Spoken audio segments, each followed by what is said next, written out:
야, 거기 아줌마. 귀 먹었어? 찢어질 듯한 고함이 강원도 인제군의 차가운 새벽 공기를 갈랐다. 산허리를 감고 내려온 칼바람보다 더 날카롭고 불쾌한 소리였다.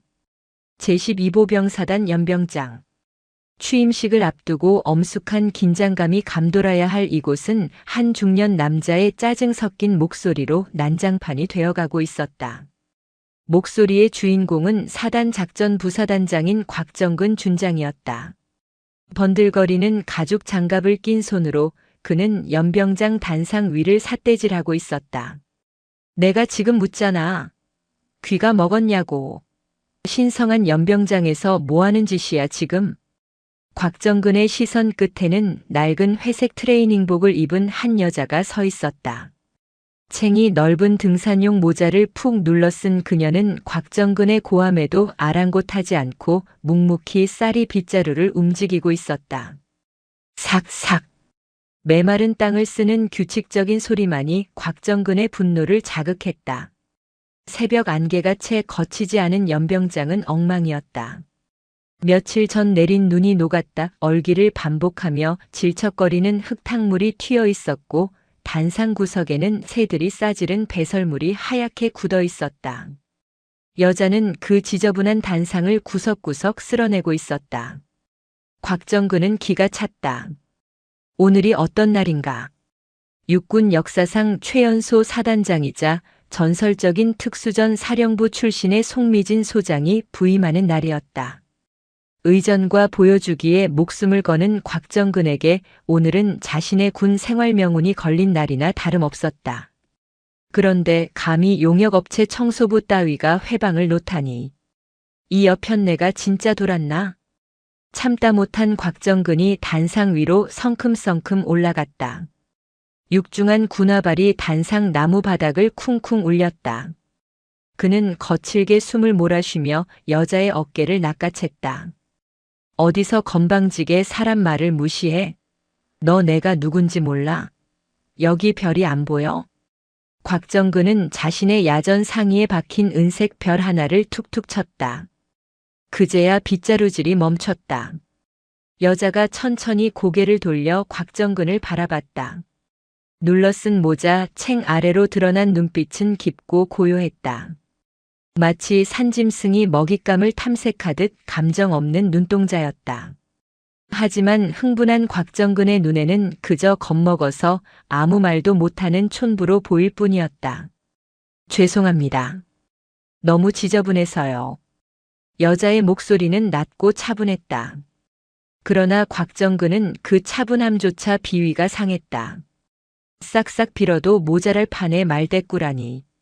지저분하면 내가 알아서 기어야지 먼지를 풀풀 날려. 야, 너 관리관 어디 있어? 당장 오라 그래. 오늘 사단장님 오시는 날인데 재수없게 아침부터. 곽정근은 여자의 손에 들린 쌀이 빗자루를 거칠게 빼앗았다. 그리고는 보란듯이 연병장 바닥으로 내동댕이 쳤다. 탁! 빗자루가 힘없이 흙바닥에 뒹굴었다. 치워. 당장 내 눈앞에서 꺼져. 안 그러면 용역업체 사장한테 전화해서 당장 모가지를 잘라버릴 테니까. 여자는 바닥에 떨어진 빗자루를 가만히 응시했다. 그리고 짧게 한숨을 내쉬었다. 그 한숨에는 모욕감보다는 깊은 탄식과 실망이 담겨 있었다. 그녀가 천천히 입을 열었다. 청소는 더러운 것을 치우는 겁니다. 그게 바닥에 먼지든 사람의 썩은 마음이든. 뭐? 이 여자가 지금 뭐라고 짓거리는 거야? 곽정근의 얼굴이 불그락푸르락 달아올랐다. 그때였다. 연병장 저편에서 예행 연습을 준비하던 대대장들과 참모들이 웅성거리며 달려오기 시작했다. 부사단장이 노발대발하고 있으니 불똥이 튈까봐 겁을 집어먹은 것이었다. 부사단장님, 무슨 일이십니까? 인사참모인 박중령이 헐레벌떡 뛰어와 거수 경례를 붙였다. 곽정근은 박중령을 보자마자 더 기세등등해져서 고함을 질렀다. 박중령, 자네 인사관리 이따위로 할 거야? 위병소 교육 어떻게 시켰어? 저런 잡상인 하나 통제 못해서 사단장님 오실 단상을 더럽혀? 죄송합니다. 시정하겠습니다. 박중령은 영문도 모른 채 일단 고개부터 숙였다. 그리고는 곤란한 표정으로 여자를 돌아보며 소리쳤다. 아주머니, 여기 외부인 출입 금지 구역입니다. 작업 다 하셨으면 빨리 나가세요. 지금 높은 분 오실 시간이라 이러시면 안 됩니다. 여자는 박중령과 곽정근을 번갈아 보았다. 그리고 다시 묵묵히 허리를 굽혀 곽정근이 던져버린 빗자루를 주워들었다. 흙 묻은 빗자루를 터는 그녀의 손길은 정성스러웠다. 높은 분이라. 여자가 혼잣말처럼 중얼거렸다. 계급이 높으면 인격도 높아야 하는데 이곳은 거꾸로 돌아가는 모양이군요. 이게 진짜 보자 하니까. 곽정근이 손을 치켜들었다. 정말로 뺨이라도 올려붙일 기세였다. 주변의 장교들이 기겁하며 곽정근을 말렸다. 부사단장님, 참으십시오. 보는 눈이 많습니다. 저런 건 매가약이야. 어디 감히 장군 앞에서 훈계질이야? 곽정근이 길길이 날뛰는 사이 여자는 모자를 고쳐 쓰고는 단상 계단을 천천히 내려갔다. 그녀의 뒷모습은 초라한 청소부가 도망가는 것처럼 보였지만 묘하게도 당당한 기품이 서려 있었다. 그녀가 멀어지자 곽정근은 분이 풀리지 않은 듯 바닥에 침을 퇴뱉었다. 재수 옴붙으려니 별. 야, 박중령. 행정보급관들 다 집합시켜. 연병장 상태 다시 점검하고 단상 물걸레질 싹 다시 해. 먼지 한 톨이라도 나오면 내 옷 벗을 줄 알아. 알겠습니다.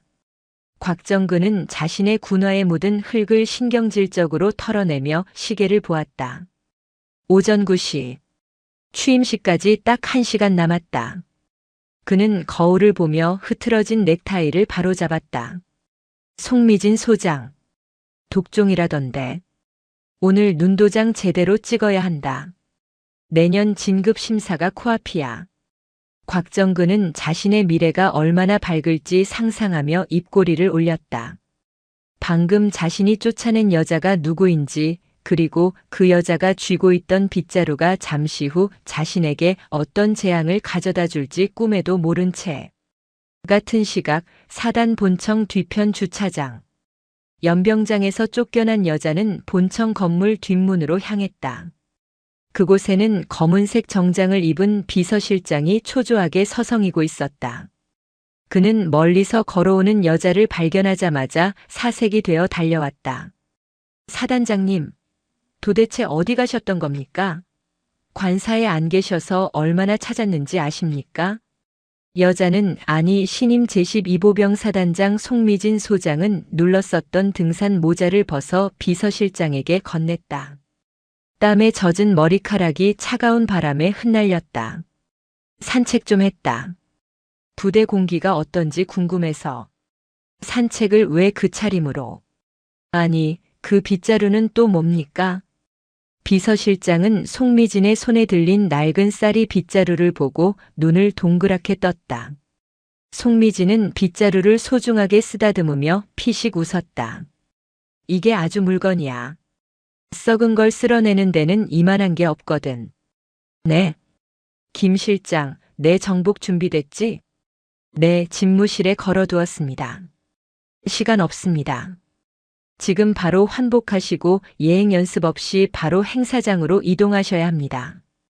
송미진은 고개를 끄덕이며 본청 안으로 들어섰다. 복도에 걸린 역대 사단장들의 사진이 그녀를 내려다보고 있었다. 엄숙하고 권위적인 표정의 남자들.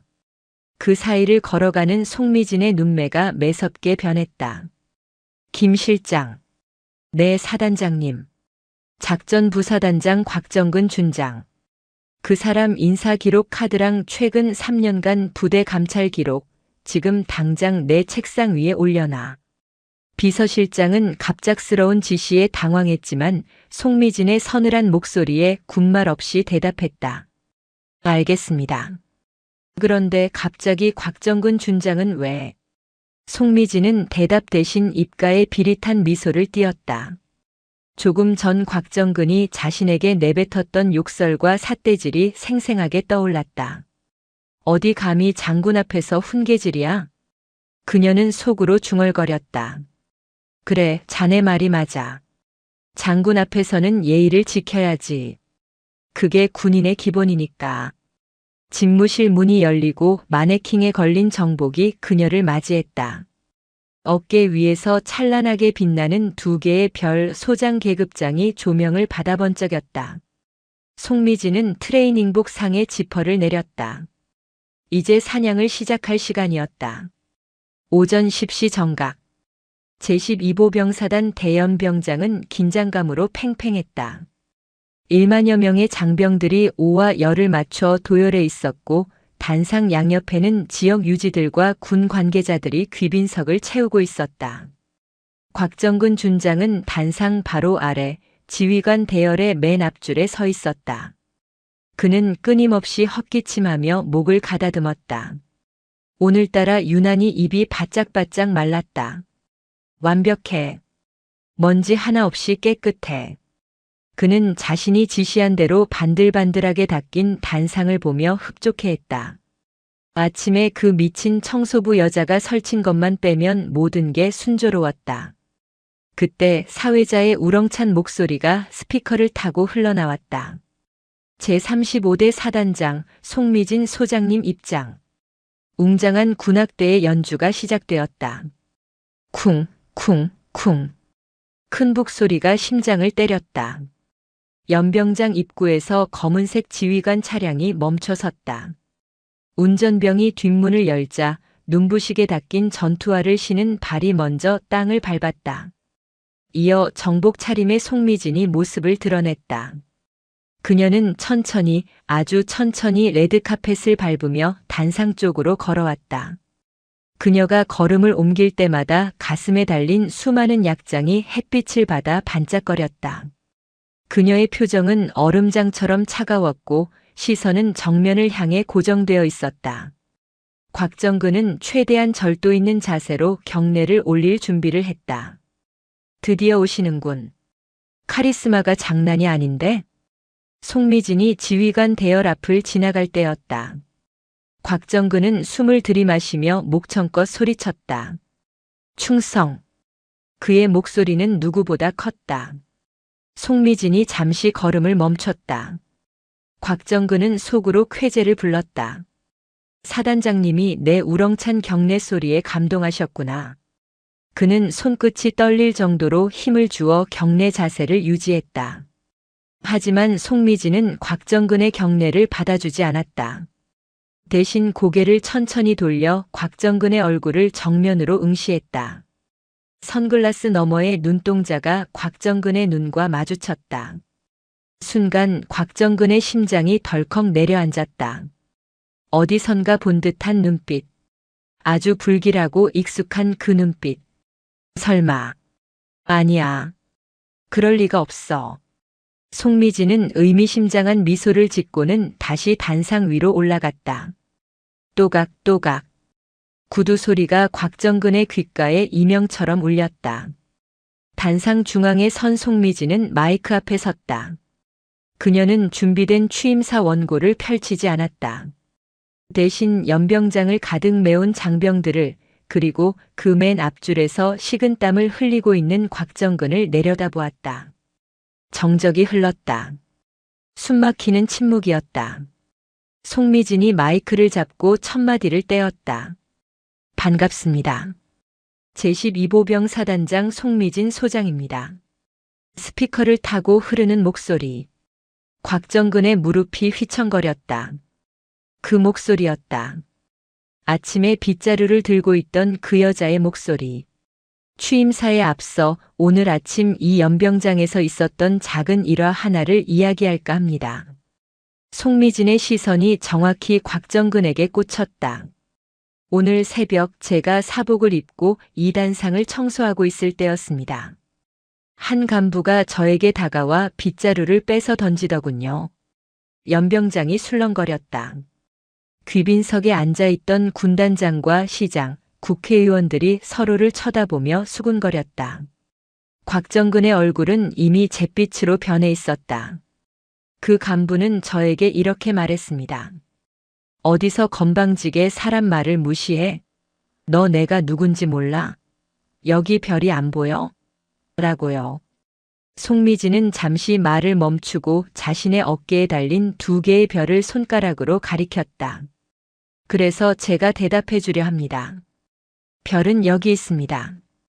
그리고 송미진이 단상 아래 대기하고 있던 비서실장에게 손짓했다.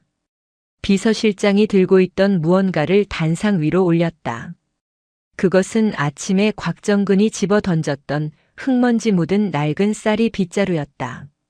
그 간부가 버린 양심도 여기 있습니다. 송미진은 빗자루를 높이 치켜들었다. 작전부사단장 곽정근 준장.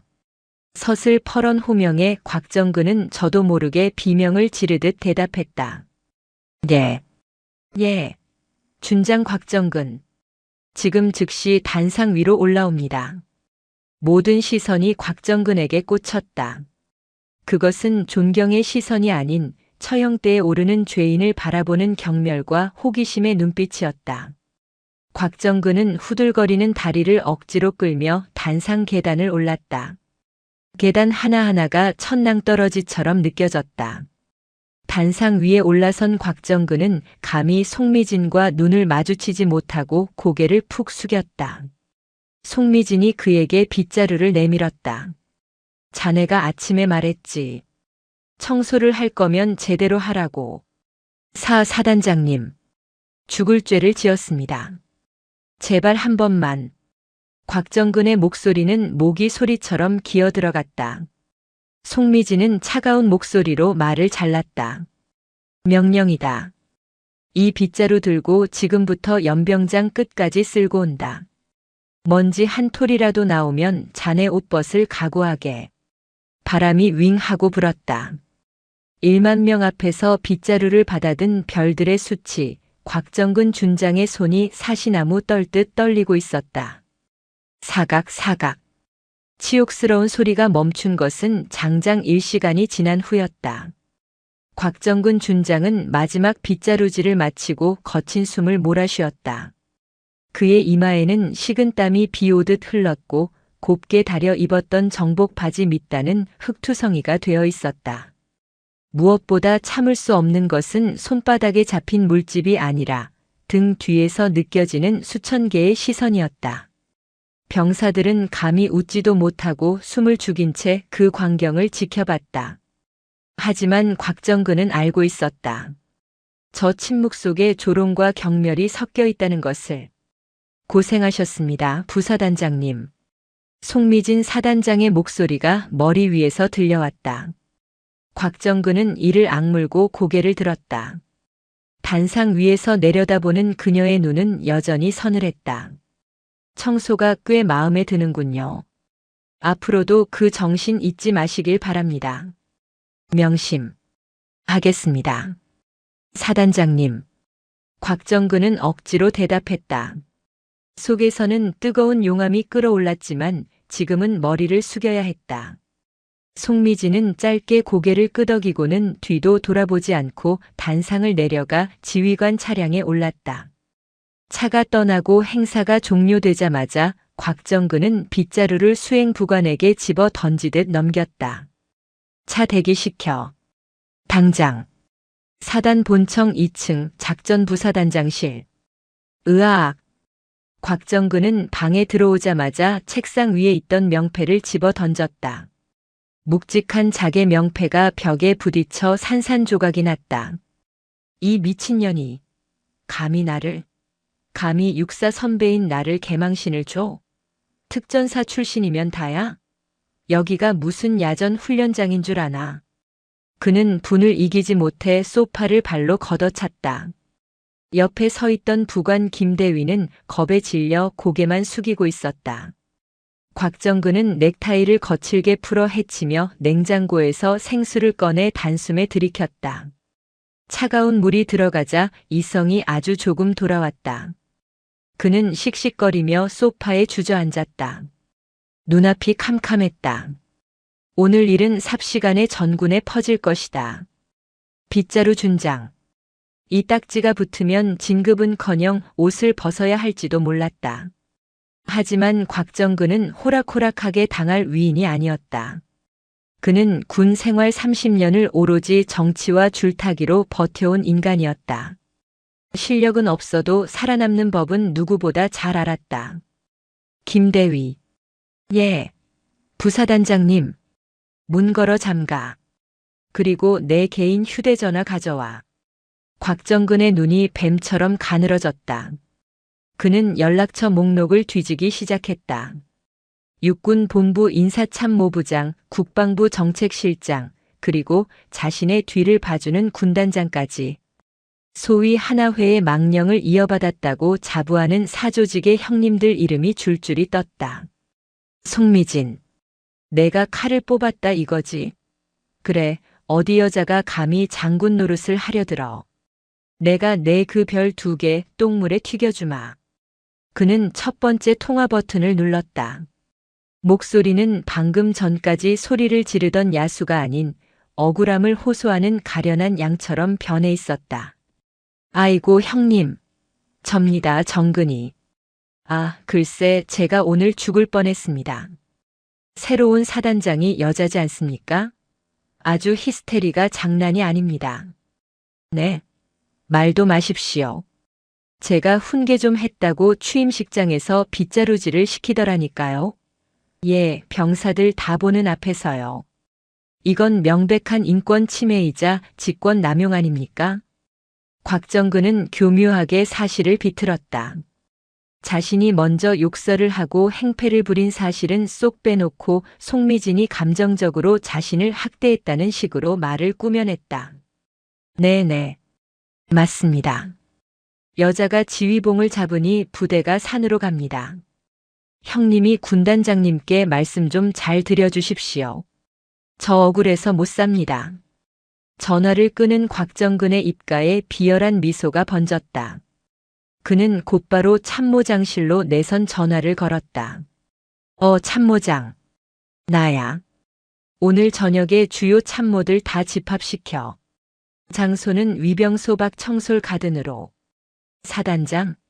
아, 그 양반은 피곤하실 텐데 굳이 부를 필요 없잖아. 우리끼리 전술 토의 좀 하자고. 그리고 인사참모랑 감찰참모는 무조건 참석시키고. 그는 수화기를 내려놓으며 중얼거렸다. 왕따가 뭔지 보여주지. 이 부대는 껍데기만 내 거지 실속은 다 내 손바닥 안에 있어. 그날 밤 청솔 가든. 부대 근처에서 가장 비싼 소고기집 룸은 자욱한 담배 연기와 술 냄새로 가득했다. 사단 주요 참모들이 곽정근을 중심으로 둘러앉아 있었다. 송미진이 부임한 첫날이었지만 환영 회식은 없었다. 대신 곽정근 주재의 비밀 회동이 열린 것이다. 아니, 부사단장님. 정말 너무하신 거 아닙니까? 아무리 사단장이라도 그렇지 어떻게 장군님께 빗자루질을 시킵니까? 군수참모가 곽정근의 눈치를 살피며 아부성 발언을 던졌다. 곽정근은 짐짓침통한 표정으로 소주잔을 비웠다. 내 체면 깎이는 건 상관. 하지만 군의 위계 질서가 무너지는 게 안타까울 뿐이야. 자네들도 봤잖아. 감정 조절 못하는 거. 여자가 지휘관이 되면 피곤해지는 게 바로 그런 거야. 사소한 걸로 꼬투리 잡고 기분 나쁘면 규정이고 뭐고 없이 사람 망신 주고. 맞습니다. 저도 아까 보고 들어가는데 눈빛이 어우 살벌하더군요. 앞으로 결제받기 무서워서 살겠습니까? 정보참모까지 맞장구를 쳤다. 그들은 이미 곽정근과 한 배를 탄 사람들이었다. 각종 공사 리베이트와 납품 비리로 얽히고 설킨 카르텔이었다. 송미진이 개혁의 칼을 들이댄다면 다치는 건 곽정근뿐만이 아니었다. 곽정근은 잔을 탁 내려놓으며 낮은 목소리로 말했다. 다들 잘 들어. 송 소장, 저 여자 오래 못 가. 내가 장담해. 위에서도 저 여자 탐탁지 않게 생각하는 분들 많아. 그러니까 줄 잘 서. 엉뚱한 데 줄 섰다가 나중에 피눈물 흘리지 말고. 당연합니다. 저희는 영원한 곽 장군님 라인 아닙니까? 부사단장님만 믿고 가겠습니다. 건배사가 오가는 사이 곽정근은 회심의 미소를 지었다. 사단장은 고립되었다. 참모들이 움직이지 않으면 사단장은 손발이 묶인 허수아비나 다름없었다. 어디 혼자서 잘해봐라. 결제 서류 하나도 제대로 안 올라갈 테니. 다음 날 아침 사단장 집무실. 송미진은 출근하자마자 쌓여있는 결제 서류함을 열었다. 하지만 이상했다. 부대 운영에 필수적인 예산 집행 계획서나 훈련 일정표가 보이지 않았다. 올라온 것이라고는 식당 메뉴 편성표나 병영 도서관 도서 구매 목록 같은 사소한 것들 뿐이었다. 김 실장. 예, 사단장님. 이번 주 예정된 혹한기 전술 훈련 계획서 왜 아직 안 올라왔지? 오늘까지 결제해야 다음 주에 예하 부대에 지시가 내려갈 텐데. 비서실장 김중령이 난처한 표정으로 머뭇거렸다. 그게 작전 참모가 아직 검토 중이라고 합니다. 세부 사항 조율할 게 많아서 시간이 좀 걸린다고. 어제 내가 분명히 오늘 아침 8시까지 올리라고 지시했을 텐데. 죄송합니다. 다시 확인하겠습니다. 그때 집무실 전화벨이 요란하게 울렸다. 발신자는 군단 사령부였다. 그것도 군단장실 직통 전화였다. 송미진은 심호흡을 한번 하고 수화기를 들었다. 충성. 제12보병 사단장 송미진입니다. 송 소장. 나야. 군단장의 목소리는 평소보다 훨씬 딱딱하고 냉랭했다. 자네 부임하자마자 아주 요란하더구먼. 신문 기사 날 뻔했어. 장군끼리 빗자루질을 시켰다며? 송미진의 미간이 좁혀졌다. 벌써 말이 들어간 것이다. 그것도 아주 악의적으로 왜곡되어서. 군단장님, 그건 곽 준장이 먼저. 변명은 됐고. 송 소장, 자네가 의욕적인 건 알겠는데 방법이 틀렸어. 곽 장군은 이 지역 유지들하고도 관계가 깊고 군단 내에서도 입지가 꽤 탄탄한 사람이야. 그런 사람을 공개 석상에서 그렇게 묵사발을 만들어 놓으면 부하들이 자네를 무서워할진 몰라도 존경하진 않아. 잘못된 관행을 바로잡는 것이 지휘관의 책무라고 생각합니다. 관행? 좋지. 하지만 인화단결이 먼저야. 자네 때문에 지금 군단 분위기가 아주 안 좋아. 위에서도 여자가 들어오더니 부대 분위기 흐린다는 소리 나오고 있어. 처신 똑바로 해. 알았나? 뚝뚝. 전화가 끊어졌다. 송미진은 수화기를 쥔 손에 힘을 주었다. 여자라는 단어가 꼬리표처럼 따라붙었다. 남자가 그랬으면 강단 있는 지휘라고 칭송받았을 일이 여자가 하니 히스테리와 분위기 파악 못하는 행동이 되어버렸다. 똑똑. 노크 소리와 함께 곽정근이 집무실로 들어왔다. 어제와는 달리 아주 말끔한 정복 차림이었다. 그의 얼굴에는 교묘한 웃음기가 서려 있었다. 사단장님 호출하셨습니까? 훈련 계획서. 왜 아직 안 올라오죠? 송미진이 단도직입적으로 묻자 곽정근은 짐짓 놀란 척하며 대답했다. 아, 그거 말입니까? 제가 작전 참모한테 좀 더 보완하라고 돌려보냈습니다. 사단장님께서 워낙 완벽을 추구하시니 대충 해서 올릴 수가 없지 않습니까? 꼼꼼히 보느라 좀 늦어지네요. 말은 공손했지만 그 속뜻은 명백했다. 내가 깐깐하게 구니까 우리도 규정대로 천천히 하겠다는 태업 선언이었다. 이번 훈련은 내 부임 후 첫 대규모 훈련입니다. 지체되면 예하 부대가 준비할 시간이 부족해집니다. 걱정 마십시오. 우리 사단 뼈대 있는 부대입니다.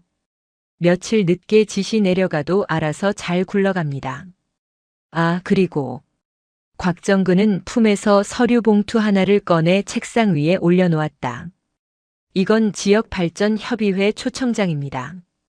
인제 군수님이랑 지역 건설사 회장님들이 사단장님 한번 뵙고 싶어 하십니다. 오늘 저녁 식사 자리인데 참석하시죠. 저는 외부 행사보다 부대 파악이 먼저입니다. 불참하겠습니다. 그러자 곽정근이 혀를 쯧쯧 찼다. 이러시면 곤란합니다. 전임 사단장님들은 다 참석하셨습니다. 지역 민심을 잃으면 부대 운영 못합니다. 군단장님께서도 화합을 강조하셨다던데.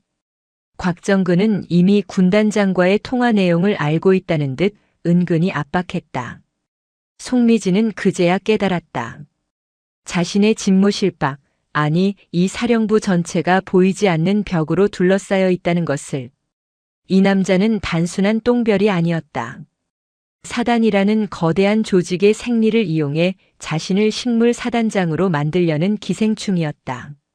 부사단장. 네. 내가 모를 것 같습니까? 지금 참모들 뒤에서 조종하고 있는 거. 송미진의 날카로운 지적에도 곽정근은 눈 하나 깜짝하지 않았다. 오히려 한 발짝 더 책상 앞으로 다가와 몸을 숙였다. 목소리는 아주 작고 음습했다. 사단장님. 군대는 말입니다. 계급장만 달았다고 지휘가 되는 게 아닙니다. 굴러온 돌이 박힌 돌 빼내려다가는 돌이 깨지는 게 아니라 정이 부러집니다. 그는 어제의 굴욕을 갚아주겠다는 듯 비웃음을 흘렸다. 적당히 하시죠. 빗자루질 한 번으로 기분 내셨으면 됐지 너무 깊이 파고들지 마십시오. 다칩니다. 곽정근은 경례도 없이 몸을 돌려나갔다. 문이 닫히는 소리가 쾅 하고 울렸다. 집무실에 홀로 남은 송미진은 의자 깊숙이 몸을 기댔다. 창밖으로 보이는 연병장은 어제 자신이 쓸어놓은 덕분에 깨끗했지만 그 위를 걷는 간부들의 표정은 그녀를 외면하고 있었다. 고립무원. 사방이 적이었다. 믿을 수 있는 참모도 자신을 지지해줄 상급자도 없었다. 곽정근이 쳐놓은 거미줄에 걸린 나비꼴이었다. 보통 사람이라면 여기서 타협했을 것이다. 적당히 비위를 맞춰주고 좋은 게 좋은 거라고 넘어가며 자리를 보전했을 것이다. 하지만 그들은 하나를 간과했다. 송미진이 빗자루 하나로 여기까지 올라온 사람이 아니라는 사실을. 그녀는 책상 아래 잠겨있던 서랍을 열었다. 그곳에는 그녀가 밤새 검토했던 곽정근 일당의 비리 의혹이 담긴 USB 하나가 들어있었다. 다친다라. 송미진은 USB를 손에 쥐었다. 차가운 금속의 감촉이 뜨거운 분노를 차갑게 식혀주었다. 누가 다치는지 끝까지 가보자고. 새벽 2시. 사단 사령부의 불은 대부분 꺼져 있었지만 어둠은 결코 잠들지 않았다. 송미진은 관사 침실이 아닌 자신의 낡은 개인 차량 운전석에 앉아 있었다. 별 2개가 달린 번쩍이는 1호차 대신 남편이 타던 구형 승용차를 몰고 나온 참이었다. 그녀는 정복 대신 계급장이 보이지 않는 야전 상의를 걸치고 모자를 푹 눌렀었다. 보고서에는 이상 없음. 훈련 준비 완벽함. 보급 상태 양호함. 곽정근과 참모들이 올린 보고서는 그야말로 유토피아였다. 하지만 송미진의 특수전 감각은 계속해서 경고음을 울리고 있었다. 서류상의 숫자와 실제 병사들의 눈빛이 너무나 달랐기 때문이다. 불응. 송미진은 전조등을 끄고 미등만 켠 채 위병소를 빠져나갔다. 목적지는 사단에서 가장 외진 곳, 탄약창 경계 초소였다.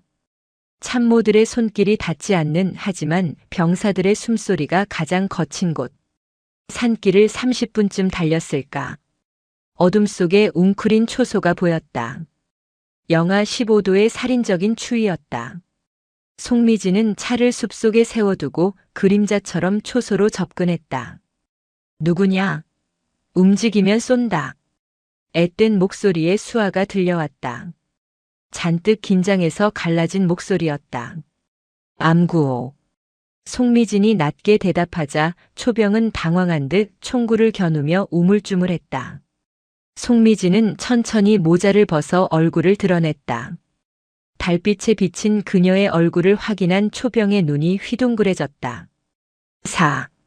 사단장님, 쉬쉿. 조용히 해. 근무 서느라 고생이 많다. 송미진은 초병의 어깨를 두드려주며 초소 안으로 들어갔다. 그런데 초소 내부의 공기가 이상했다. 밖과 다를 바 없이 냉골이었다. 난로가 왜 이래? 기름 안 채웠어? 송미진이 싸늘하게 식은 석유난로를 만지며 물었다. 초병은 고개를 푹 숙이며 대답했다. 이번 주 기름 배급량이 다 떨어졌습니다. 뭐? 일주일에 2드럼씩 보급 나가잖아. 오늘이 화요일인데 벌써 떨어져? 그게 사실 2달 전부터 반드럼씩밖에 안 들어옵니다. 아껴 쓰라고 지시가 내려와서. 송미진의 눈썹이 꿈틀거렸다. 반드럼? 나머지는 어디로 갔단 말인가?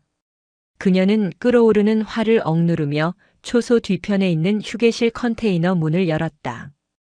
그곳에는 비번인 병사 3명이 쭈그리고 앉아 휴대용 가스 버너에 물을 끓이고 있었다. 누구십니까? 라면을 끓이던 병사들이 기겁을 하며 일어나려 했다. 송미진은 손을 들어 그들을 제지했다. 앉아 있어.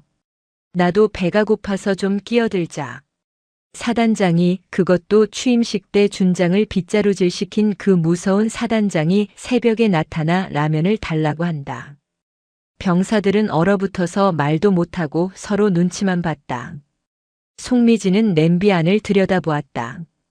물은 한강인데 라면은 고작 2개. 건더기 스프는 보이지도 않았다. 너희들 야식 볶음 라면 있잖아. 그거 어디 두고 사제 라면을 끓여. 그것도 이렇게 묽게. 병장 하나가 용기를 내어 입을 열었다. 볶음 라면이 저번 달부터 안 들어왔습니다. 부식 차량이 고장났다고. 그래서 저희 돈으로 황금마차이동식 매점에서 사 먹는데 월급 전이라 돈이 없어서 2개만 끓였습니다. 송미진은 할 말을 잃었다. 대한민국 육군에서, 그것도 최전방 부대에서 병사들이 배가 고파 사비로 라면을 사 먹고 있다니.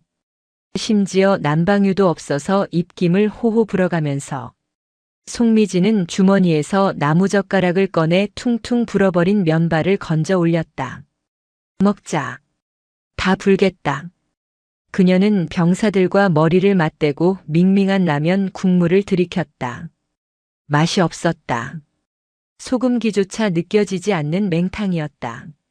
하지만 그녀는 국물 한 방울 남기지 않고 냄비를 비웠다. 차가운 국물이 식도로 넘어가는 동안 뜨거운 분노가 역류했다. 곽정근, 내가 짓는 죄가 단순히 횡령인 줄 알았더니 아이들 밥그릇까지 뺏어 먹었구나. 라면을 다 먹은 송미진은 병사들의 손을 하나하나 잡았다. 손들이 얼음장처럼 차가웠다. 그녀의 눈시울이 붉어졌다. 미안하다. 사단장이 늦게 와서 미안해. 아닙니다. 맛있었습니다. 오늘 일은 우리끼리 비밀이다. 대신 송미진의 눈빛이 매섭게 빛났다. 내일부턴 난로가 터질 정도로 뜨거워질 거야. 그리고 라면에 햄이랑 계란도 넣어 먹게 해줄게. 약속한다. 초소를 나서는 송미진의 등 뒤로 살을 애는 바람이 불었다. 하지만 그녀의 가슴 속에는 그보다 더 차가운 칼날이 서 있었다. 그녀는 차에 올라타자마자 어딘가로 전화를 걸었다. 군수참모 당장 깨워. 지금 즉시 유류 저장고 장부랑 급식 예산 집행 내역 들고 내 방으로 튀어오라고 해. 10분 준다. 유령 부대의 밤은 끝났다. 이제 사냥을 시작할 시간이었다. 다음 날 아침 사단 본청 앞. 곽정근 준장의 전용 차량인 검은색 세단이 멈춰섰다. 운전병 김하사가 뒷문을 열기 위해 뛰어갔지만 문은 곽정근의 발길질에 의해 안에서 거칠게 열렸다. 야, 운전을 발로 하냐? 방금 방지턱 넘을 때 내 커피 쏟을 뻔했잖아. 죄송합니다. 앞차랑 간격 맞추느라. 시끄러워. 어디서 말대꾸야? 너 영창 가고 싶어? 곽정근은 들고 있던 서류 가방으로 김하사의 머리를 툭툭 쳤다. 김하사는 입술을 깨물며 고개를 숙였다. 곽정근은 씩씩거리며 본청으로 들어갔다. 김하사의 주먹 쥔 손이 부들부들 떨렸다. 곽정근은 최근 신경이 날카로워져 있었다. 송미진이 새벽에 군수 참모를 족쳤다는 소문이 돌았기 때문이다. 그는 자신의 비리 흔적을 지우느라 혈안이 되어 있었고 그 스트레스를 만만한 운전병에게 풀고 있었다. 김하사는 차 뒤편으로 가서 몰래 눈물을 훔쳤다. 집에 계신 홀어머니 생각에 저녁만 기다리고 있는데 하루하루가 지옥 같았다. 많이 힘들지? 갑자기 들려온 목소리에 김하사는 화들짝 놀라 뒤를 돌아보았다. 송미진 사단장이었다. 그녀는 손에 따뜻한 캔커피 2개를 들고 서 있었다. 사단장님, 충성, 쉬어, 자세 풀어. 송미진은 김하사에게 캔커피 하나를 건넸다. 곽 준장 성격 받아주기 힘들 거야. 나도 아니까. 아닙니다. 제가 부족해서 그렇습니다. 아니, 내 잘못 아니야. 못난 상관 만난 탓이지. 송미진은 차 보닛에 걸터 앉으며 하늘을 올려다보았다.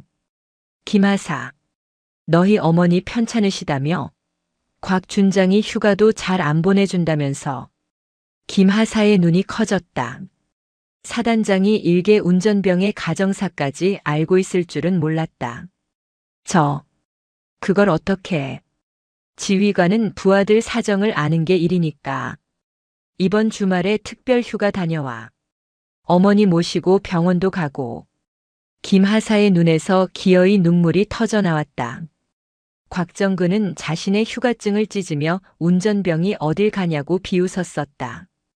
그런데 송미진은 따뜻한 커피와 함께 휴가를 주었다. 송미진은 우는 김하사의 어깨를 다독여주다가 목소리를 낮춰 은밀하게 물었다.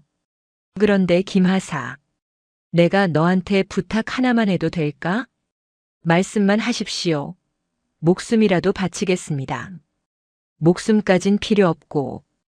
곽 준장 차에 달린 영상 기록 장치 있지? 그 메모리 칩 나한테 좀 빌려줄 수 있나? 김하사의 표정이 굳었다. 그것은 곽정근의 판도라 상자였다. 곽정근은 차 안에서 온갖 통화를 다 했다. 뇌물 청탁, 비자금 관리, 심지어 내연녀와의 통화까지. 김하사는 모든 것을 듣고 있었지만 보복이 두려워 입을 다물고 있었다. 무서운 거 알아. 곽 준장이 알면 널 가만두지 않겠지.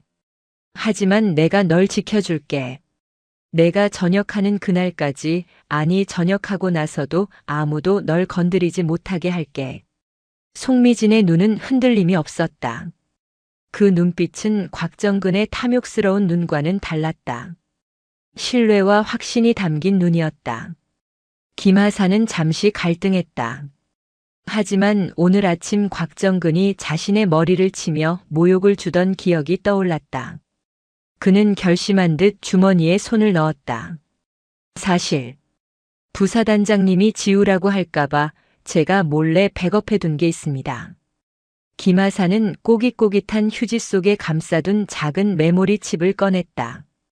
어제 저녁에 건설업체 사장이랑 통화한 내용이랑 군단 감찰관한테 돈 봉투 주겠다고 말한 내용. 다 들어있습니다. 송미진은 메모리 칩을 받아들었다. 손끝에서 짜릿한 전율이 느껴졌다. 이것이야말로 곽정근의 목줄을 끊어놓을 결정적인 탄환이었다. 고맙다, 김하사. 정말 고맙다. 이건 내가 나라를 구한 거야. 부디 저 나쁜 놈 좀 혼내주십시오. 그날 오후 사단장 집무실. 송미진은 컴퓨터에 메모리 칩을 연결하고 이어폰을 꽂았다. 파일 하나를 재생하자 곽정근의 걸걸한 목소리가 흘러나왔다. 아, 형님. 걱정 마시라니까요. 이번 혹한기 훈련 때 기름 좀 빼돌려서 현금화하면 됩니다. 애들이야 좀 춥게 자면 어때요? 군인이 정신력으로 버티는 거지. 흐흐흐. 그리고 그 송미진인가 뭔가 하는 년 제가 이번에 아주 식물 사단장으로 만들어 놓을 겁니다. 송미진의 입가에 서늘한 미소가 번졌다. 식물 사단장이라. 그녀는 파일 재생을 멈추고 비서실장을 호출했다. 김 실장, 군단 헌병대장이랑 약속 잡아. 그리고 이 파일 사본, 오늘 밤에 국방부 감찰단 익명 제보함에 넣어. 사단장님 정말 터뜨리시려고요? 파장이 클 텐데요. 파장? 아니, 이건 폭발이야. 송미진은 창밖을 바라보았다. 연병장 구석에서 곽정근이 참모들과 낄낄거리며 담배를 피우고 있는 모습이 보였다. 잘 웃어둬라, 곽정근. 그 웃음이 비명으로 바뀌는 데는 하루도 안 걸릴 테니까. 송미진은 책상 서랍에서 자신의 특수전 사령부 시절 단검을 꺼내 만지작거렸다. 이제 미끼는 던져졌고 덫은 완성되었다. 오만한 늑대가 제 발로 걸어 들어오기만을 기다리면 되었다. 오후 2시 사단 대회의실. 공기는 무거웠고 침묵은 날카로웠다. 사단 예하 주요 지휘관들과 참모들이 긴 테이블에 배석해 있었고 상석에는 군단장과 송미진 소장이 나란히 앉아 있었다. 오늘은 군단 차원의 정기 감사 결과 보고회가 있는 날이었다. 곽정근 준장은 송미진의 맞은편에 앉아 여유롭게 만년필을 굴리고 있었다. 그는 이미 군단장에게 사전 작업을 마친 상태였다. 오늘 회의는 송미진의 지휘력 부재를 성토하고 실질적인 부대 운영 권한을 자신이 가져오는 자리가 될 것이라 확신했다. 군단장이 헛기침을 하며 회의를 시작했다. 자, 이번 감사 결과를 보니 우리 12사단의 잡음이 좀 많아. 특히 지휘관과 참모 간의 소통 부재가 심각하다고 보고됐는데 송 사단장. 이게 어떻게 된 건가? 군단장의 질책성 발언에 곽정근의 입꼬리가 살짝 올라갔다. 예상대로였다. 송미진이 입을 떼기도 전에 곽정근이 먼저 치고 나왔다.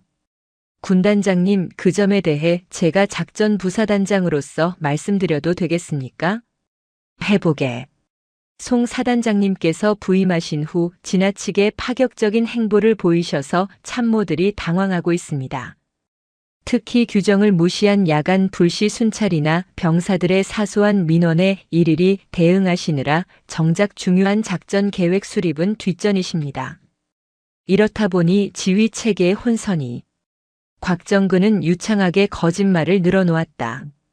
송미진을 현실 감각 없고 감정적인 여자 지휘관으로 몰아가는 완벽한 프레임이었다. 참모들도 고개를 끄덕이며 곽정근의 말을 거들었다. 맞습니다. 저희가 보좌하기가 참 힘듭니다. 송미진은 그들의 쇼를 묵묵히 지켜보고 있었다. 그녀의 표정은 호수처럼 고요했다. 곽정근은 그 침묵을 패배의 인정으로 받아들였다. 그래, 아무리 특전사 출신이라도 정치판에서는 애송이지. 넌 끝났다. 곽정근의 발언이 끝나자 군단장이 혀를 차며 송미진을 보았다. 송 소장.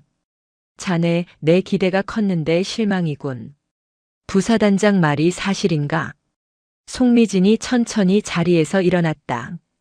그녀는 테이블 위에 놓인 노트북과 연결된 빔 프로젝터 리모컨을 집어들었다. 군단장님, 말보다는 팩트로 말씀드리는 게 좋을 것 같습니다. 지휘체계 혼선의 주범이 누구인지, 그리고 우리 사단의 예산이 어디로 새고 있었는지 말입니다. 그게 무슨 소리야? 어제 제가 입수한 영상 기록 파일 하나를 들려드리겠습니다. 송미진이 버튼을 눌렀다. 회의실 스피커에서 치지직거리는 잡음과 함께 익숙한 목소리가 흘러나왔다. 아, 김 사장님. 형님이라니까요.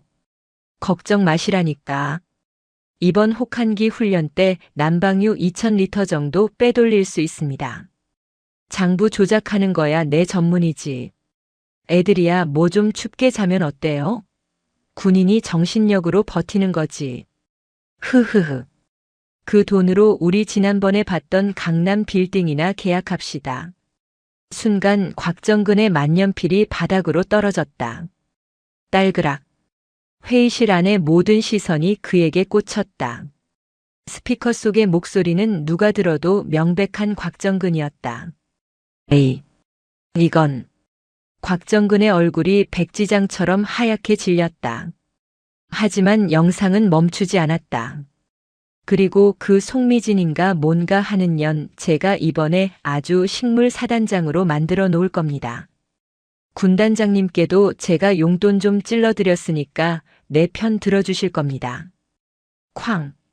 군단장이 주먹으로 테이블을 내리쳤다. 과. 곽정근. 너 이 새끼 지금 뭐라고 했어? 군단장은 자신의 이름이 거론되자 불같이 화를 냈다. 자신이 뇌물을 받았다는 의혹까지 공개적으로 터져나왔으니 여기서 곽정근을 손절하지 않으면 자신까지 죽는다는 것을 본능적으로 감지한 것이다. 군단장님, 아닙니다. 저건 조작입니다. 음해입니다. 곽정근이 벌떡 일어나 소리쳤지만 송미진은 차가운 눈으로 다음 자료를 띄웠다. 주임원사가 건네준 비밀 장부의 스캔본이었다. 지난 3년간 곽정근 준장이 빼돌린 부식비, 난방유, 피복비 내역입니다. 병사들에게 가야 할 소고기가 곽 준장의 회식비로 쓰였고 병사들이 써야 할 핫팩 대금이 곽 준장의 골프 회원권으로 둔갑했습니다. 여기 횡령에 가담한 참모들의 서명도 다 있군요. 화면에 자신의 서명이 뜨자 곽정근을 비호하던 군수참모와 인사참모가 고개를 푹 숙였다. 게임은 끝났다. 네 이놈들. 감히 군인의 등골을 빼먹어? 군단장은 배신감과 자신의 안위를 위한 연기력이 더해져 길길이 날뛰었다. 그는 즉시 헌병대장을 호출했다. 헌병대장. 뭐해? 당장 이놈 끌어내. 회의실 문이 열리고 무장 헌병들이 들이닥쳤다. 곽정근은 믿을 수 없다는 표정으로 뒷걸음질 쳤다. 형님. 아니 군단장님. 제가 잘못했습니다. 한 번만 살려주십시오. 제가 바친 충성이 얼만데 이러십니까? 곽정근은 군단장의 바짓가랑이를 잡고 매달렸다. 하지만 군단장은 그를 벌레 보듯 걷어찼다. 이 더러운 손 치워. 어디서 형님이야? 내 놈 때문에 내 명예까지 더러워질 뻔했잖아. 헌병 2명이 곽정근의 양팔을 결박했다. 곽정근은 짐승처럼 울부짖으며 송미진을 노려보았다. 송미진, 내가 감히 나를 담가? 내가 무사할 것 같아? 내가 나가면 가만 안 둬. 송미진은 천천히 곽정근의 앞으로 다가갔다. 그녀의 눈빛에는 일말의 동정심도 없었다. 그녀는 손을 뻗어 곽정근의 야전 상의 옷깃을 잡았다. 그리고 거침없이 뜯어냈다. 푹. 소름 끼치는 소리와 함께 은색 별 하나가 박힌 계급장이 뜯겨나갔다. 곽정근의 멱살이 허전해졌다. 당신은 군인도 아니야. 장사치만도 못한 도둑놈이지. 송미진은 뜯어낸 계급장을 바닥에 던지고 구둣발로 지시겼다. 군단장님. 곽정근 준장, 아니 곽정근 씨를 군사법원에 넘겨 구속 수사하는 것이 원칙입니다만 횡령의 환수와 부대 안정을 위해 제안 하나 드리겠습니다. 송미진은 잠시 말을 멈추고 곽정근을 내려다보았다. 이 사람이 그토록 정신력을 강조했으니 그 정신력을 몸소 증명할 기회를 주는 게 어떻겠습니까? 우리 사단 예하 격오지 중대 일명 구름 골짜기 초소관리관 자리가 비어 있습니다. 구름 골짜기. 그곳은 해발 1000m 고지에 위치한 사단 내에서 가장 열악하고 고립된 유배지였다. 사람이 살 곳이 못 된다고 하여 폐쇄 논의까지 오가는 생지옥. 군단장은 잠시 고민하더니 고개를 끄덕였다. 구속되어 언론에 떠들썩하게 나는 것보다 조용히 유배본에 묻어버리는 것이 자신에게도 유리했기 때문이다. 좋아. 곽정근을 오늘부로 보직 해임하고 제12사단 격오지 관리관으로 명한다. 계급은 예우 차원에서 민간인 신분인 군무원 5급 대우로 하되 실질적인 권한은 모두 박탈한다. 당장 끌고 가. 안 돼. 안 돼. 차라리 감옥을 보내줘. 거긴 안 돼. 곽정근은 그곳이 어떤 곳인지 누구보다 잘 알았다. 자신이 예산을 다 끊어버려 난방도 안 되는 곳이었기 때문이다. 그의 비명은 헌병들에 의해 질질 끌려나가며 복도 끝으로 사라졌다. 송미진은 바닥에 뒹구는 흙 묻은 계급장을 바라보며 온매무새를 다듬었다. 청소 끝. 덜컹. 쿵. 낡아빠진 군용 트럭인 두 돈 반의 짐칸에서 곽정근은 짐짝처럼 굴러다녔다. 푹신한 세단 가죽 시트에만 앉던 엉덩이가 딱딱한 나무 의자에 부딪힐 때마다 비명이 절로 나왔다. 멀미가 올라와 위액이 넘어올 지경이었다. 야, 운전 똑바로 안 해? 사람 죽일 셈이야? 곽정근이 운전석 쪽 창을 두드리며 소리쳤지만 운전병은 들은 척도 하지 않고 비포장 산길을 엑셀을 밟으며 올라갔다. 도착했습니다. 내리십시오. 트럭이 멈추고 곽정근은 짐칸에서 내동댕이 쳐지듯 내렸다. 눈앞에 펼쳐진 풍경은 그야말로 절망 그 자체였다. 사방이 깎아지른 절벽과 눈 덮인 산봉우리뿐이었고 칼날 같은 바람이 뺨을 후려쳤다. 저 멀리 위태롭게 서 있는 낡은 초소 하나. 페인트가 다 벗겨져 흉물스러운 회색 건물이었다. 제3초소 구름 골짜기. 팻말은 반쯤 부서져 눈 속에 파묻혀 있었다. 에이, 이딴 곳에서 살라고. 곽정근은 망연자실했다. 그의 짐이라고는 달랑 옷가방 하나뿐이었다. 트럭은 그를 내려주자마자 뒤도 돌아보지 않고 산을 내려가 버렸다. 계십니까? 곽정근이 떨리는 목소리로 초소문을 열었다. 끼익. 녹슨 경첩이 비명을 질렀다. 안은 밖이나 다를 바 없이 추웠다. 냉기가 뼛속까지 스며들었다. 어두컴컴한 내무반 구석에서 꼬질꼬질한 전투복을 입은 병사 셋이 웅크리고 있다가 그를 쳐다봤다. 누구십니까? 가장 선임으로 보이는 병장이 귀찮다는 듯 물었다. 곽정근은 반사적으로 어깨를 폈다. 비록 계급장은 떼었지만 평생 몸에 밴 권위의식은 쉽게 사라지지 않았다. 나? 새로운 관리관이다. 너희들 군기가 빠졌구나? 상급자가 왔는데 경례도 안 해? 그러자 병장들이 서로 쳐다보더니 피식 웃음을 터뜨렸다. 아, 사단에서 쫓겨왔다는 그 횡령범 아저씨요? 뭐? 아저씨? 이 새끼가. 곽정근이 손을 치켜들었지만 병장은 눈 하나 깜짝하지 않고 껌을 질겅질겅 씹으며 말했다. 아저씨, 여기선 그딴 거 안 통하거든요. 계급장도 없는 주제에 어디서 행패야. 그리고 관리관이면 보급품이나 제대로 챙겨오지 빈손으로 왔어요. 곽정근은 할 말을 잃었다. 그의 권위는 이곳에서 휴지 조각보다 못했다. 추워. 보일러부터 켜. 얼어 죽겠어. 곽정근은 덜덜 떨며 라디에이터를 발로 찼다. 차가운 쇠붙이 소리만 났다. 보일러 고장난 지가 언젠데요. 기름도 없어요. 기름이 왜 없어? 매주 보급 나오잖아. 곽정근이 소리치자 옆에 있던 일병이 싸늘한 눈으로 그를 쏘아붙였다.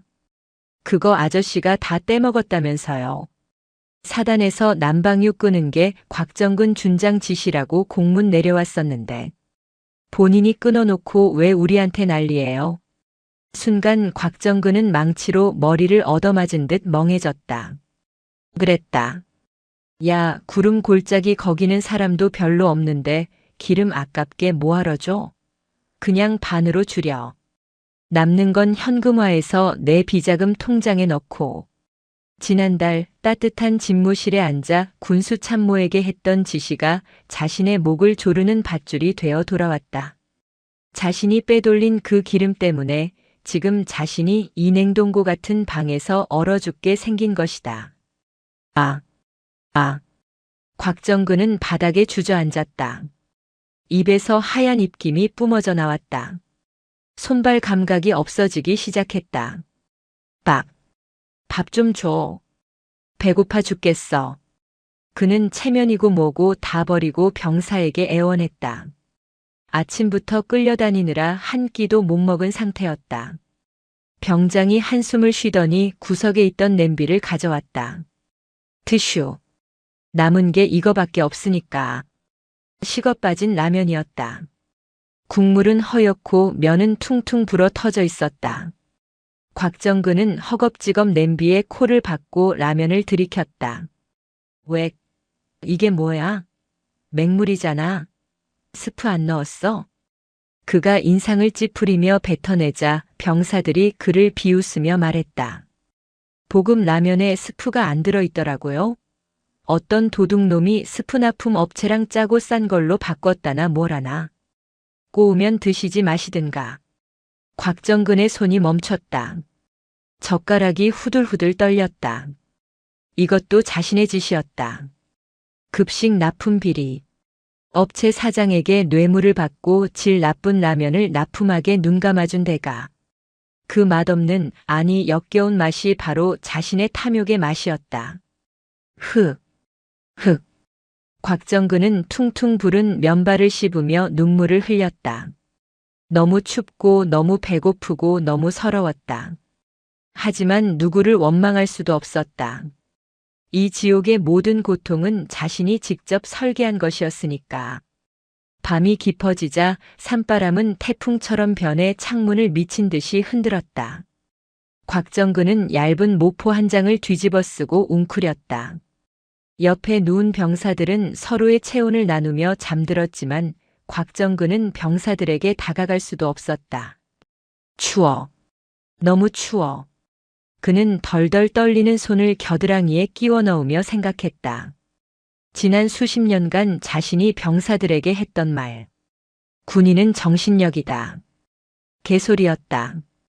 추위 앞에서는 장군이고 나발이고 없었다. 따뜻한 기름 한 방울, 핫팩 하나가 별 100개보다 더 절실했다. 창밖에는 칠흑 같은 어둠뿐이었다. 저 멀리 사단 사령부가 있는 곳은 불빛이 반짝이고 있겠지만 이곳은 버려진 섬이었다. 곽정근은 그 어둠 속에서 자신의 지난 날을 곱씹으며 생애 처음으로 뼈저린 후회라는 것을 했다. 하지만 이것은 시작에 불과했다. 진짜 시련은 이제 막 하늘에서 내려오고 있었다. 하얀 악마 폭설이 구름 골짜기를 덮치기 시작한 것이다. 밤이 되자 구름 골짜기는 거대한 냉동고로 변했다. 휘잉! 산바람이 얇은 유리창을 때릴 때마다 초소 전체가 지진이 난 듯 흔들렸다. 곽정근은 냄새나는 모포 2장을 뒤집어 쓰고 몸을 웅크렸지만 뼛속을 파고드는 한기를 막을 수는 없었다. 내무반 안의 온도는 영하 5도. 보일러는 이미 고철 덩어리가 되었고 유일한 난방 기구라고는 병사들이 사비로 산 작은 전기 히터 하나뿐이었다. 그마저도 전압이 약해 희미한 주황색 빛만 낼 뿐 온기는 1미터도 퍼지지 않았다. 추워. 곽정근의 이빨이 딱딱 부딪혔다. 평생을 장교 관사나 고급 아파트에서 살아온 그에게 이런 추위는 난생 처음 겪는 고문이었다. 그는 자신의 발가락이 붙어 있는지조차 느낄 수 없었다. 그때 구석에서 끙끙 앓는 소리가 들렸다. 막내인 김이병이었다. 갓 입대한 지 한 달도 안 된 신병이었다. 그는 잠들지 못하고 계속해서 손을 주무르고 있었다. 곽정근은 짜증이 솟구쳤다. 가뜩이나 추워서 잠도 안 오는데 앓는 소리까지 들리니 미칠 노릇이었다. 야, 좀 조용히 안 해? 잠 좀 자자, 잠 좀. 곽정근이 신경질적으로 소리쳤다. 하지만 김이병은 대답 대신 울먹거리는 소리를 냈다. 옆에 누워있던 최 병장이 벌떡 일어나 곽정근을 노려보았다. 아저씨는 피도 눈물도 없어요? 애가 아파서 그러잖아요. 아프면 의무대를 가든가. 왜 여기서 징징거려? 폭설 때문에 길이 끊겨서 앰뷸런스도 못 오는 거 뻔히 알면서 그럽니까? 그리고 얘가 왜 이러는지 알기나 해요? 최 병장은 김이병의 손을 잡아 곽정근 눈앞에 들이밀었다. 이것 좀 보라고요. 곽정근은 김이병의 손을 보고 숨을 들이켰다. 손등은 퉁퉁 부어올라 터지기 일보 직전이었고 손가락 끝은 검보라색으로 변해 있었다. 심각한 동상이었다. 장갑을 꼈어야지. 군인이 자기 몸 하나 관리 못해? 곽정근이 얼버무리듯 말하자 최 병장이 기가 차다는 듯 코웃음을 쳤다. 장갑이요? 보급 장갑 다 찢어져서 구멍 숭숭 뚫린 거 안 보입니까? 사제 장갑이라도 사야 하는데 월급도 밀리고 PX도 닫아서 못 샀다고요.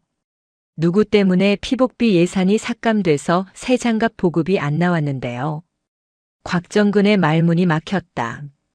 피복비 삭감. 지난 분기 자신이 군수 참모에게 지시했던 사항이었다. 야, 애들 장갑이나 양말 그거 대충 꿰매 신으라고 해. 그거 줄여서 남는 돈으로 내 관사 인테리어 좀 다시 하고. 그때 자신이 깔고 앉았던 그 최고급 이태리제 소파 가죽이 지금 저 어린 병사의 손가락을 썩게 만들고 있었다. 곽정근은 시선을 피했다. 죄책감이라는 감정이 낯설고 불편했다. 그는 다시 모포를 뒤집어 쓰고 돌아 누웠다. 하지만 김이병의 억눌린 신음은 귓가에서 떠나지 않았다. 내 잘못 아니야. 나는 그냥 관행대로 했을 뿐이야. 다들 그렇게 해먹잖아. 그는 속으로 합리화하려 애썼다. 하지만 아무리 눈을 감아도 보라색으로 변한 김이병의 손가락 잔상이 지워지지 않았다. 자신의 아들뻘 되는 아이였다. 만약 내 아들이 군대 가서 저런 손을 하고 있다면? 곽정근은 품속으로 손을 넣었다. 안주머니 깊숙한 곳에 딱딱한 물체가 만져졌다. 그가 짐을 쌀 때 몰래 챙겨온 최고급 군용 핫팩이었다. 시중에서 파는 것보다 발열 시간이 3배는 긴 장군들에게만 지급되는 특수 핫팩. 이건 그의 마지막 생명줄이었다. 이걸 쓰면 오늘 밤은 따뜻하게 잘 수 있었다. 그는 핫팩을 만지작거렸다. 줄까? 말까? 아니야, 나도 죽겠는데 누굴 챙겨. 내가 살아야지. 하지만 다시 들려오는 끙소리. 엄마. 손 시려. 엄마. 김이병이 헛소리처럼 중얼거렸다. 그 순간 곽정근의 가슴 속에서 무언가가 툭 하고 끊어졌다. 그것은 지난 30년간 그를 지탱해 온 이기심의 둑이었다. 곽정근은 거칠게 모포를 걷어차고 일어났다. 그리고 김이병에게 성큼성큼 다가갔다. 최 병장이 경계하며 몸을 일으켰다. 뭐 하려는 거예요? 곽정근은 대답 없이 김이병의 손을 낚아챘다. 얼음장처럼 차가웠다. 사람의 손이라기보다는 죽은 나뭇가지 같았다. 에이, 이거라도 대고 있어. 곽정근은 주머니에서 핫팩을 꺼내 껍질을 뜯었다. 그리고 흔들어서 열기를 낸 뒤 김이병의 언손을 감싸쥐었다. 아저씨? 병사들의 눈이 휘둥그레졌다. 그 이기적이고 탐욕스러운 곽정근이 자신의 마지막 비상용품을 꺼내준 것이다. 뭘 봐. 시끄러워서 준 거야, 시끄러워서. 애가 징징대니까 잠을 잘 수가 있어야지. 곽정근은 퉁명스럽게 소리쳤지만 김이병의 손을 잡은 그의 손은 떨리고 있었다. 그는 자신의 양손으로 핫팩과 김이병의 손을 샌드위치처럼 감싸고 꾹 눌렀다. 핫팩의 열기가 곽정근의 손을 통해 김이병에게 전해졌다. 따뜻했다. 단순히 핫팩의 온도가 아니었다. 사람과 사람이 손을 맞잡았을 때 느껴지는 체온. 곽정근은 장군 시절 수많은 사람과 악수를 했었다. 하지만 그건 다 비즈니스였고 가식이었다. 이렇게 누군가를 살리기 위해 절박하게 손을 잡은 건 난생 처음이었다. 감사합니다. 김이병이 울먹이며 말했다. 됐어. 말하지 마.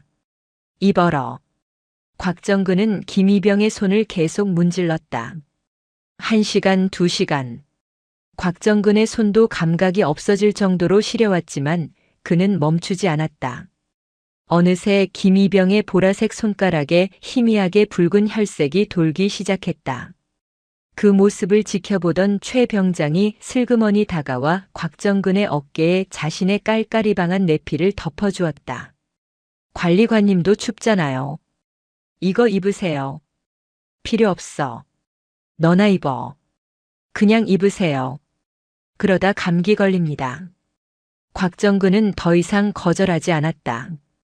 등 뒤로 전해지는 낡은 깔깔이의 온기. 그것은 그가 뇌물로 받았던 수천만 원짜리 명품 코트보다 훨씬 따뜻했다. 새벽이 밝아올 무렵 김이병은 고른 숨소리를 내며 잠들었다. 곽정근은 뜬 눈으로 밤을 지새웠다. 몸은 천근만근 무거웠지만 이상하게도 마음만은 가벼웠다. 창밖을 보니 눈발이 더 굵어지고 있었다. 단순한 폭설이 아니었다. 하늘이 무너져 내리는 듯한 재앙의 전조였다. 다음 날 아침 구름 골짜기는 세상과 완전히 단절되었다. 적설량 1.5m. 문을 열 수도 없을 만큼 눈이 쌓였다. 통신선로는 간밤의 강풍에 끊어졌고 병사들이 가진 무전기 배터리도 방전 직전이었다. 큰일 났습니다. 식량이 다 떨어졌습니다. 쌀이 바닥났어요. 최 병장이 빈 쌀포대를 흔들며 허탈하게 말했다. 라면도 어제 먹은 게 마지막이었다. 이제 남은 건 건빵 몇 봉지뿐이었다. 설상가상으로 초소 뒤편의 급경사면에 쌓인 눈이 위태로워 보였다. 우르릉, 쿵. 멀리서 천둥소리 같은 굉음이 들렸다. 눈사태 소리였다. 곽정근은 본능적으로 위험을 감지했다. 그는 작전 장교 시절 지형 분석 하나만큼은 기가 막히게 잘했었다. 물론 그 능력을 부동산 투기에 써먹느라 바빴지만. 야, 다들 들어봐. 여기 위험해. 지금 뒤쪽 산비탈 각도랑 적설량 보면 조금만 충격 가해져도 바로 무너져. 눈사태가 초소를 덮칠 거라고. 그럼 어떡합니까? 나갈 길도 없는데. 병사들의 얼굴에 공포가 서렸다. 곽정근은 눈을 질끈 감았다 떴다. 예전에 그라면 나는 모르겠고 너희들이 알아서 해라 하고 구석에 숨었을 것이다. 하지만 지금 그의 눈앞에는 어제 핫팩을 쥐어준 김이병의 겁먹은 눈망울이 있었다. 대피해야 돼. 여기서 50m 아래에 있는 동굴 진지. 거기는 안반지대라 안전해. 이 눈을 뚫고 거길 어떻게 가요? 허리까지 잠기는데. 길을 뚫어야지. 내가 앞장선다. 곽정근은 현관 구석에 처박혀 있던 넉갈의 제설 도구를 집어들었다. 관리관님이요? 그래. 내가 한다고. 너희들은 김이병 부축해서 내 뒤만 따라와. 알았어? 곽정근은 문을 걷어차고 밖으로 나갔다. 훅 하고 눈보라가 그를 덮쳤다. 숨이 턱 막혔다. 그는 넉가래로 눈을 퍼내기 시작했다. 한 번 퍼낼 때마다 허리가 끊어질 듯 아팠다. 50대 중반의 몸으로, 그것도 며칠 굶은 몸으로 감당하기 힘든 노동이었다. 빌어먹을. 내가 왜 이 짓을 하고 있지? 내가 누군데? 내가 육군 준장이었는데. 욕이 나왔지만 손은 멈추지 않았다. 그가 멈추면 뒤따라오는 아이들이 죽는다. 그는 짐승처럼 울부짖으며 눈길을 냈다. 으아! 비켜라! 눈덩어리들아! 병사들도 감동하여 그 뒤를 따랐다. 최 병장이 곽정근의 넉가래를 뺏으려 했다. 이리 주십시오. 제가 하겠습니다. 비켜. 넌 김이병이나 챙겨. 쟤 넘어지면 다 죽는 거야. 곽정근은 병사들을 밀쳐내고 계속 눈을 펐다. 땀인지 눈물인지 모를 액체가 얼굴을 타고 흘러내려 고드름처럼 얼어붙었다. 30분간의 사투 끝에 동굴 진지 입구가 보였다. 이제 10m만 더 가면 된다. 그런데 그때였다. 쿠구구구. 산 정상이 울렸다. 발밑의 땅이 진동하기 시작했다. 뛰어. 눈사태다. 곽정근이 뒤를 돌아보며 고래고래 소리를 질렀다. 하얀 쓰나미가 산 꼭대기에서부터 밀려 내려오고 있었다. 집채만 한 눈덩이와 바위, 나무들이 섞여 초소를 향해 돌진했다. 병사들이 필사적으로 동굴을 향해 달렸다. 다행히 그들은 젊었다. 젖먹던 힘을 다해 동굴 입구로 몸을 날렸다. 마지막으로 김이병이 발을 헛디뎌 넘어졌다. 엄마. 눈사태는 코앞까지 와 있었다. 곽정근은 계산할 틈도 없이 몸을 던졌다. 이 멍청한 놈아. 곽정근은 김이병의 멱살을 잡고 동굴 안쪽으로 힘껏 집어 던졌다. 김이병의 몸이 안전지대로 굴러들어가는 순간 거대한 눈덩이와 부러진 통나무가 곽정근을 덮쳤다. 크악! 둔탁한 타격음과 함께 곽정근의 다리가 바위 틈에 끼었다. 하얀 눈이 그를 집어삼켰다. 관리관님. 병사들의 비명소리가 동굴 안에 메아리 쳤다. 얼마나 지났을까? 정적이 흘렀다. 눈사태가 휩쓸고 지나간 자리는 폐허가 되었다. 초소 건물은 흔적도 없이 사라졌고 세상은 온통 하얀색뿐이었다. 관리관님, 정신 차리세요. 누군가 곽정근의 뺨을 때리고 있었다. 눈을 떠보니 병사들이 울면서 눈을 파헤치고 있었다. 최 병장이 피투성이가 된 손으로 곽정근의 얼굴을 닦아냈다. 살았다. 다들 살았어? 곽정근이 쉰 목소리로 물었다. 네, 다 살았습니다. 관리관님 덕분에 다 살았어요. 근데 다리가... 곽정근은 자신의 하반신을 내려다보았다. 오른쪽 다리가 기이한 각도로 꺾여 있었다. 부러진 통나무에 깔린 것이었다. 끔찍한 고통이 뒤늦게 밀려왔다. 움직이지 마십시오. 지혈부터 해야 합니다. 병사들은 자신들이 입고 있던 내복을 찢어 곽정근의 다리를 묶었다. 평소 같으면 더러운 것 치워라고 했을 곽정근이었지만 지금은 그 손길이 너무나 고마웠다. 치지직, 치직. 그때 최 병장의 품에 있던 무전기에서 잡음이 들려왔다. 눈사태의 충격으로 어딘가 전파가 터진 모양이었다. 여기는 알프스. 여기는 알프스. 구름 골짜기 응답하라. 생존자 있는가? 송미진 사단장의 목소리였다. 헬기를 타고 공중수색을 나온 것이었다. 최 병장이 떨리는 손으로 송신 버튼을 눌렀다. 여기는 구름 골짜기. 생존자 전원 동굴 진지로 대피 완료. 반복한다. 전원 생존. 하지만 관리관님이... 곽정근 관리관님이 중상을 입었습니다. 긴급 후송이 필요합니다. 확인했다. 위치 확보됨. 구조 헬기 즉시 하강한다. 가장 위급한 환자부터 호이스트 구조 밧줄로 올리겠다. 잠시 후 머리 위에서 헬기 프로펠러 소리가 들려왔다. 두두두두. 강한 바람이 눈가루를 날렸다. 구조 요원이 밧줄을 타고 내려왔다. 환자분, 곽정근 씨 맞습니까? 다리가 부러졌군요. 먼저 올리겠습니다. 구조 요원이 곽정근에게 띠를 채우려 했다. 하지만 곽정근은 구조 요원의 손을 뿌리쳤다. 비켜. 네. 지금 다리가 심각합니다. 빨리 병원으로 가야 다리를 살립니다. 곽정근은 고통으로 일그러진 얼굴로 옆에 누워있는 김이병을 가리켰다. 김이병은 추위와 공포로 쇼크 상태에 빠져 있었다. 저 녀석부터 태워.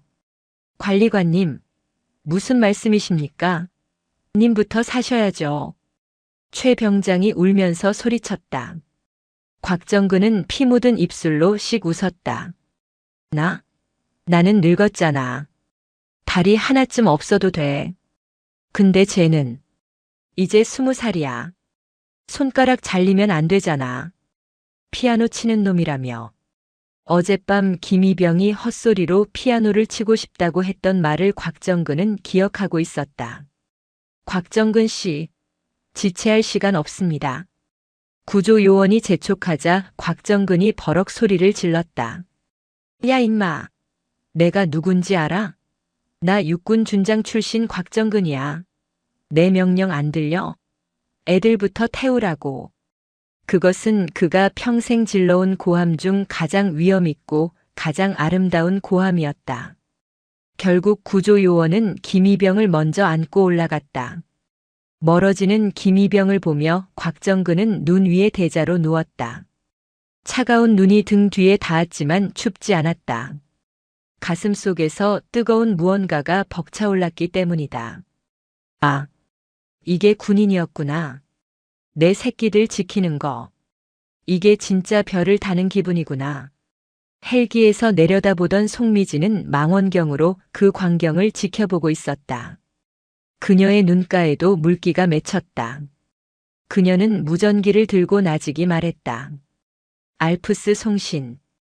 전 구조팀 듣는다. 구름 골짜기에 있는 건 비리범 곽정근이 아니다. 거기 있는 건 진짜 군인이다. 한 명도 남김없이 무슨 수를 써서라도 전원 구조하라. 이상.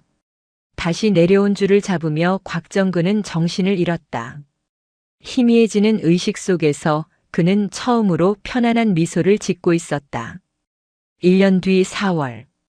인제의 산골짜기에도 어김없이 봄은 찾아왔다.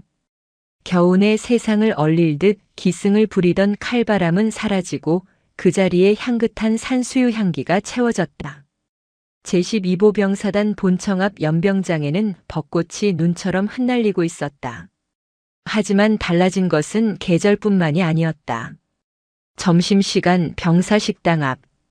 길게 줄을 선 병사들의 표정에는 생기가 돌았다. 식단표에는 한우 불고기와 신선한 과일 샐러드가 적혀 있었다. 예전 같으면 간부 회식비로 빼돌려져 찌꺼기 고기나 나왔겠지만 이제는 달랐다. 야, 오늘 고기 양 실하냐? 사단장님 바뀌고 나서 진짜 살맛 난다. 그러게. 지난번엔 난방비 남았다고 생활관마다 공기청정기도 놔줬잖아. 병사들의 웃음소리가 식당을 가득 채웠다. 그 모습을 집무실 창가에서 내려다보는 송미진 소장의 입가에 옅은 미소가 번졌다. 그녀는 1년 전 이곳을 썩은 냄새 진동하던 곳이라 평했었다. 하지만 이제 이 부대는 육군에서 가장 청렴하고 사기 높은 부대가 되었다. 송미진은 정복 재킷을 걸치고 집무실을 나섰다. 오늘은 특별한 곳을 방문해야 하는 날이었다. 김 실장, 차 대기했나? 예, 사단장님. 선물도 트렁크에 실어두었습니다. 차량은 본청을 빠져나가 꼬불꼬불한 산길을 올랐다. 목적지는 해발 1000m 구름 골짜기. 작년 겨울 죽음의 눈사태가 덮쳤던 그곳은 이제 완전히 새로운 모습으로 변해 있었다. 무너진 회색 초소 대신 최신식 단열재로 지어진 튼튼한 생활관이 들어섰고 끊어졌던 도로는 말끔하게 포장되어 있었다. 차가 멈추자 송미진은 수행원들을 물리고 혼자 내렸다. 산 정상의 바람은 여전히 찼지만 뺨을 때리던 도끼는 빠져 있었다. 생활관 앞마당. 그곳에서 누군가 비질을 하고 있었다. 절뚝쓱, 절뚝쓱. 오른쪽 다리를 조금 저는 탓에 박자가 불규칙했지만 비질하는 손길만큼은 더없이 꼼꼼하고 정성스러웠다. 작업복 차림의 중년 사내. 희끗희끗한 머리에 깊게 패인 주름 하지만 눈빛만은 맑은 사람. 바로 곽정근이었다. 그는 사고 후 다리에 철심을 박는 대수술을 받았다. 군에서는 그에게 의병 제대를 권유했지만 그는 거절했다. 대신 그는 남은 복무 기간을 민간인 신분의 시설관리관으로 변경하여 이곳 구름 골짜기에 남겠다고 자청했다. 자신이 굶기고 얼려 죽일 뻔했던 병사들에게 빚을 갚고 싶다는 이유였다. 송미진은 인기척을 죽이고 그를 지켜보았다. 곽정근은 바닥에 떨어진 벚꽃잎 하나까지 놓치지 않고 쓸어 담고 있었다. 예전에 그라면 청소는 아래 것들이나 하는 짓이라며 쳐다보지도 않았을 일이었다. 청소 실력이 많이 늘으셨습니다, 선배님. 송미진이 조용히 말을 건넸다. 빚을 소리가 뚝 멈췄다. 곽정근이 천천히 허리를 펴고 뒤를 돌아보았다. 송미진을 발견한 그의 눈이 커졌다가 이내 쑥스러운 듯 반달 모양으로 휘어졌다. 오셨습니까, 사단장님? 곽정근은 빗자루를 내려놓고 거수 경례를 하려다 자신에게 계급장이 없음을 깨닫고 멋쩍게 손을 내리며 허리 굽혀 인사했다. 다리는 좀 어떠십니까? 괜찮습니다. 비 오면 좀 쑤시긴 하는데 이게 다 훈장 아니겠습니까? 제가 정신 차리게 해준 고마운 통증입니다. 곽정근은 자신의 저는 다리를 툭툭 치며 웃었다. 그 웃음에는 일말의 비굴함도 가식도 없었다. 애들은요? 아, 김희병. 아니지, 이제 김일병이지. 휴가 나갔습니다. 피아노 콩쿠르 나간다고. 제가 레슨비 보태쓰라고 월급 좀 찔러줬죠. 아끼던 비자금 다 털리셨겠는데요. 송미진이 농담을 던지자 곽정근이 호탕하게 웃었다. 비자금은 무슨 개털입니다. 그래도 마음은 부자입니다. 옛날엔 수억 원을 가져도 불안했는데 지금은 병사들이 건네주는 믹스커피 한 잔이 그렇게 달 수가 없습니다. 두 사람은 생활관 벤치에 나란히 앉았다. 아래로 굽이치는 산맥과 부대 전경이 한눈에 들어왔다. 송미진은 가져온 쇼핑백을 곽정근에게 건넸다. 이거 받으십시오. 뭡니까? 최고급 등산용 양말이랑 무릎 보호대입니다. 그리고 이건 제 개인적인 선물입니다. 곽정근이 작은 상자를 열자 그곳에는 투박하지만 튼튼해 보이는 수제 만년필이 들어있었다. 1년 전 군단 감사장에서 그가 바닥에 떨어뜨렸던 몽블랑 만년필과는 비교도 안 되는 저렴한 것이었지만 곽정근은 그것을 보물처럼 어루만졌다. 이걸로 병사들 보급 신청서 작성할 때 쓰십시오. 다시는 누락되는 일 없게. 명심하겠습니다. 제 목숨 걸고 우리 애들 밥 굶는 일은 없게 하겠습니다. 잠시 정적이 흘렀다. 따뜻한 봄바람이 두 사람의 머리카락을 흩날렸다. 곽정근이 먼 산을 바라보며 입을 열었다. 사단장님, 저 원망 많이 했었습니다. 처음 여기 쫓겨왔을 땐 매일 밤 사단장님 저주도 했었고요. 압니다. 귀가 간지럽더군요. 그런데 눈 속에 파묻혀 죽어가던 날 깨달았습니다. 저를 여기 보낸 건 사단장님이 아니라 저 자신이었다는 걸요. 제가 뿌린 대로 거둔 거였습니다. 곽정근의 눈시울이 붉어졌다. 그때 저를 포기하지 않고 구조 헬기를 보내주셔서, 그리고 저 같은 쓰레기를 다시 사람 만들어주셔서 진심으로 감사합니다. 곽정근이 자리에서 일어나 깊이 고개를 숙였다. 송미진은 그런 곽정근을 보며 가슴 한구석이 묵직해지는 것을 느꼈다. 그녀는 자리에서 일어나 구석에 세워져 있던 빗자루 하나를 집어들었다. 감사 인사는 일로 갚으십시오.